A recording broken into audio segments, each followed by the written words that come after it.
Olá, aterrorizados! Aqui é Angel Black trazendo mais histórias de terror para vocês. Antes de prosseguir, como eu sempre faço, eu gostaria de pedir para você que não conhece o meu trabalho, que chegou aqui agora, que considere ver esse vídeo até o final. Aí, se você gostar, você se inscreve aí, deixa o like, compartilhe o vídeo com mais pessoas e ativem as notificações do canal para não ficar de fora sempre que eu postar algo novo aqui na plataforma. Agora, caso você não gostar, compartilhe com os seus inimigos e se vingue deles. E agora, vamos de histórias sobrenaturais? Rosas vermelhas no cemitério. Tudo começou numa tarde nublada de junho, quando acompanhei a minha melhor amiga, Mari, ao cemitério municipal. Ela queria levar flores para sua mãe, que havia falecido há 2 meses. Desde então, eu fazia de tudo para estar ao lado dela. O luto é um lugar solitário e Mari sempre foi como uma irmã para mim. Paramos em uma floricultura perto do portão principal. Compramos um buquê de flores mistas, margaridas, lírios, cravos, mas entre elas havia uma única rosa vermelha que me chamou a atenção. Algo naquela flor parecia diferente, um imã para os meus olhos e para o meu coração também. Posso ficar com essa rosa? Perguntei quase que envergonhada. Claro, respondeu Mari em voz baixa, distraída pela tristeza. Enquanto ela se ajoelhava junto à sepultura da mãe, me afastei um pouco, caminhando entre os túmulos antigos, cobertos de limo e folhas secas.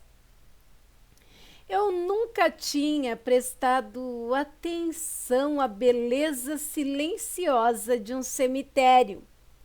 As estátuas de anjos desgastadas, os epitáfios em pedra, as histórias esquecidas em cada lápide. Era tudo tão melancólico quanto fascinante. Foi então que me deparei com uma sepultura isolada, sem flores, sem nome visível, apenas uma velha fotografia corroída pelo tempo. Era o túmulo mais triste daquele lugar. Movida por um impulso ou piedade, não sei, deixei aquela rosa vermelha sobre a lápide. Um gesto simples, quase que instintivo. Antes de ir embora, lancei um último olhar àquela sepultura e, não sei por que, eu foquei na velha fotografia e senti um arrepio quando fiz isso. Aqueles olhos, os olhos da fotografia da lápide me pareciam familiares. Naquela noite algo mudou. Eu sentia como se alguém me observasse o tempo todo. O espelho do meu quarto parecia refletir mais do que apenas a mim. Meu reflexo, por vezes, parecia duplicado e a minha sombra se alongava sem motivo. Outras vezes, parecia que eu não estava sozinha. Certa vez, ao passar pela janela da sala, eu vi, nitidamente no reflexo do vidro, outra sombra ao lado da minha. Era masculina. não era minha. As pessoas começaram a comentar. Vi você outro dia com um rapaz alto, disse uma amiga. Um namorado novo? Provocou uma outra conhecida. Mas eu estava sempre sozinha. Minha mãe, a doutora Helena, médica, não gostava desse tipo de história. Achava que eu estava inventando um namoro secreto. Contei tudo para ela, mas ela não acreditou. Ela disse que era estresse ou a minha imaginação fértil demais. Até que, em uma madrugada gelada, eu acordei com uma voz murmurando: Não tenha medo, ninguém entenderá o que somos. Estava ao lado da minha cama o homem daquela tumba.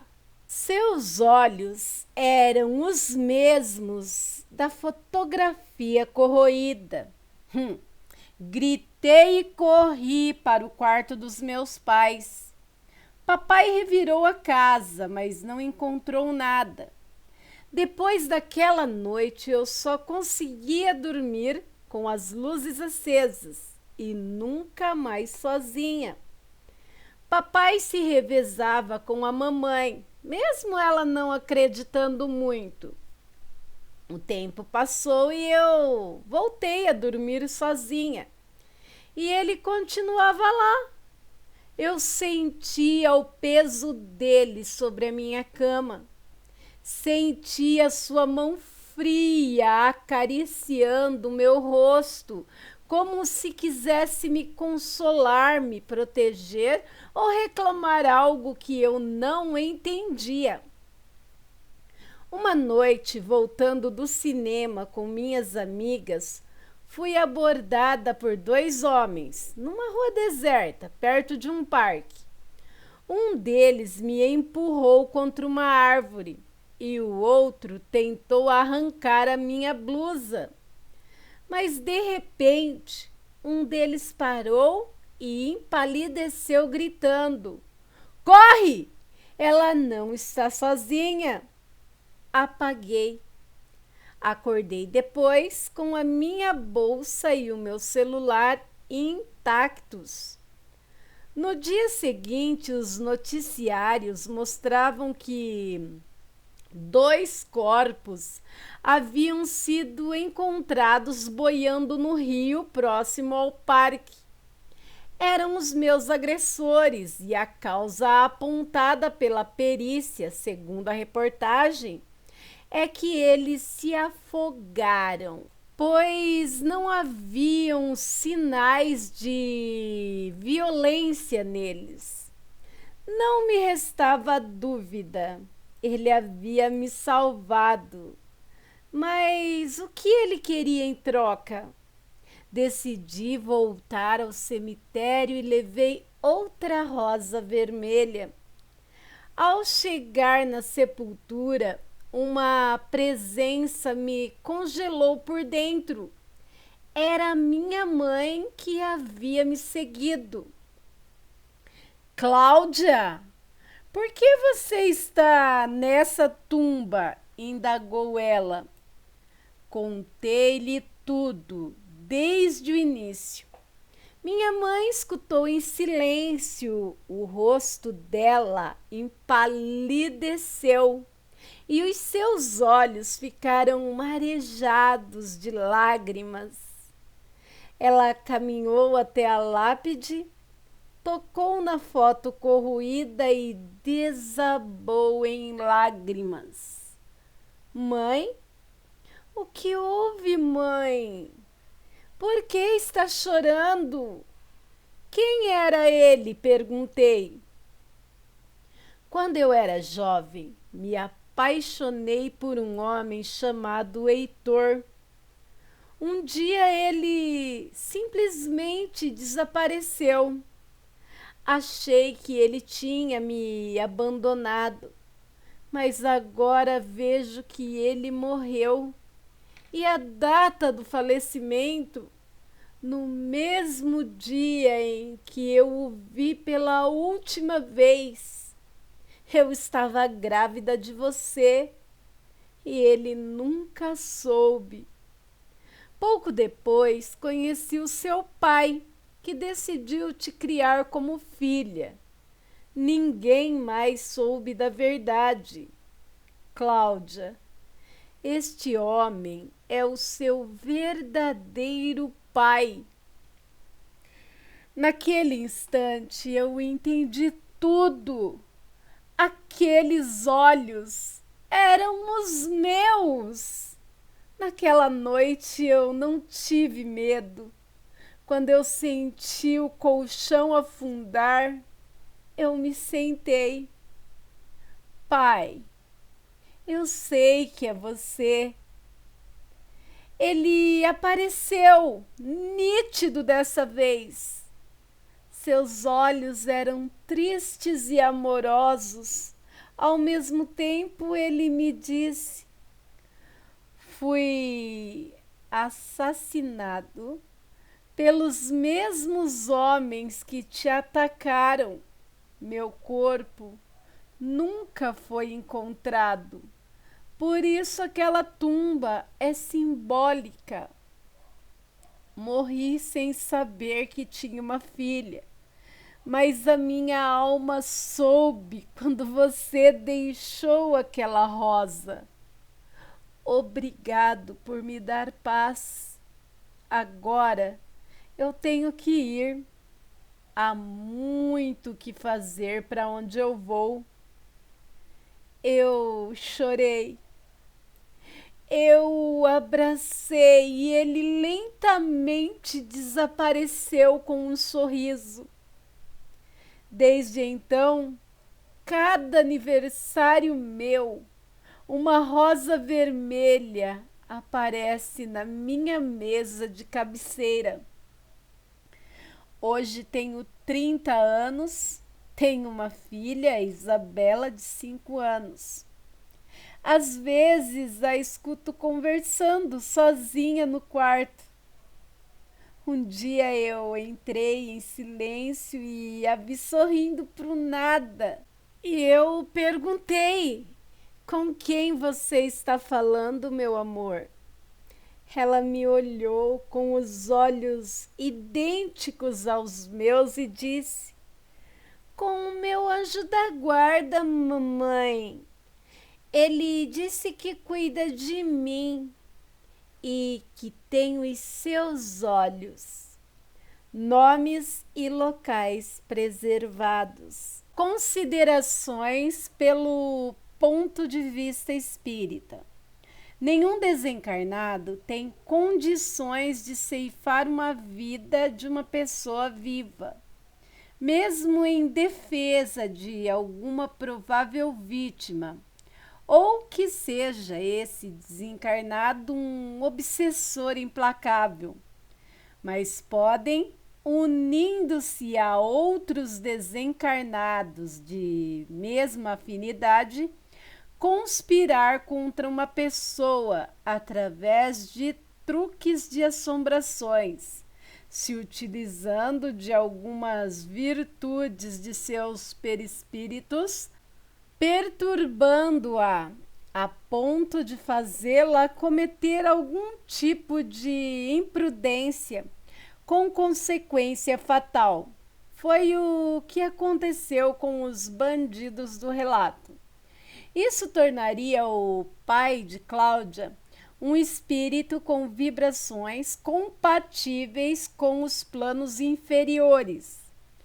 Mas entre essa atitude e os 30 anos de Cláudia, decorreram na espiritualidade um período suficiente para arrependimentos, reparações de erros e reconciliação através do perdão fraterno. Foi o que quis dizer as últimas palavras do pai de Cláudia. Por isso ele reaparece 30 anos depois, mais evoluído e em condições de visitações. No início da narrativa, ele está como um espírito vagante e tudo só foi possível porque Cláudia tinha mediunidade alta. Fonte: artigo do periódico A Mediunidade, março de 2025, Federação Espírita do Rio Grande do Sul, Porto Alegre. Aterrorizados, foi o que eu pensei logo que começou o relato, né? Ele se aproximou dela por intermédio daquela rosa vermelha e acabou por fazer a sua vingança, né? Assustando os bandidos, no caso, fazendo os mesmos correrem, se afogarem, enfim. Ele cometeu um ato de vingança, mesmo sendo para salvar a sua filha ali. Mas, como diz o relato também, passou 30 anos, não, no caso, acho que uns 15 anos, né? Porque a moça tem 30 anos agora e tem uma filhinha. Que seja 15 anos, 30 anos, é indiferente. Ele teve tempo para exercitar o perdão, liberar o perdão. Acho que, como diz aqui, foi isso que ele quis dizer quando se despediu da filha e disse que tinha muito a fazer, ou seja, trabalhando, ajudando pessoas, liberando o perdão, vamos dizer assim, porque o perdão, ele liberta, né? Quando você tem mágoa de uma pessoa, tem ódio, um desejo de vingança, é como se você estivesse segurando uma brasa acesa para jogar numa pessoa. E aquela brasa acesa acaba te machucando mais do que machucando a própria pessoa que você quer jogar nela, né? E no momento em que você libera esse perdão, você para de se machucar. Você acaba se curando para poder ajudar assim outras pessoas. Bem, foi isso que eu entendi aqui. E vocês, o que acharam desse relato? Lembrando aqui que o intuito do canal Angel Black Contos de Terror não é mudar a fé, a religiosidade de ninguém. Eu trago os relatos aqui, eu leio os relatos a nível de entretenimento e também, né, de conhecimento, pois não podemos julgar o que não conhecemos. Lembrando que eu acredito sim no sobrenatural, mas respeito quem não acredita. Pois, como eu sempre digo, todos têm o direito de não acreditar, mas o dever de respeitar. E esse relato foi postado no grupo Casos de Assombração pelo nosso amigo Sérgio Gitel. Rosas Vermelhas no Cemitério, relatado por Cláudia, que eu creio que seja um nome fictício. E agora quero falar com você que chegou aqui agora, que caiu de paraquedas e ficou até o final. Pergunto, você gostou do canal? Gostou do meu trabalho? Então considere se inscrever aí, vai ser muito bom te ter por aqui. Peço a todos vocês, meus aterrorizados, que não saiam desse vídeo sem deixar o like, sem compartilhar esse vídeo com mais pessoas e ativar as notificações do canal. Aí sempre que eu postar algo novo aqui na plataforma, você, de pronto vai ser notificado. Ah, mais uma coisinha. Se por acaso vocês verem a opção ir para aí, ajuda o canal, clica em cima, é de graça e você dá aquela força.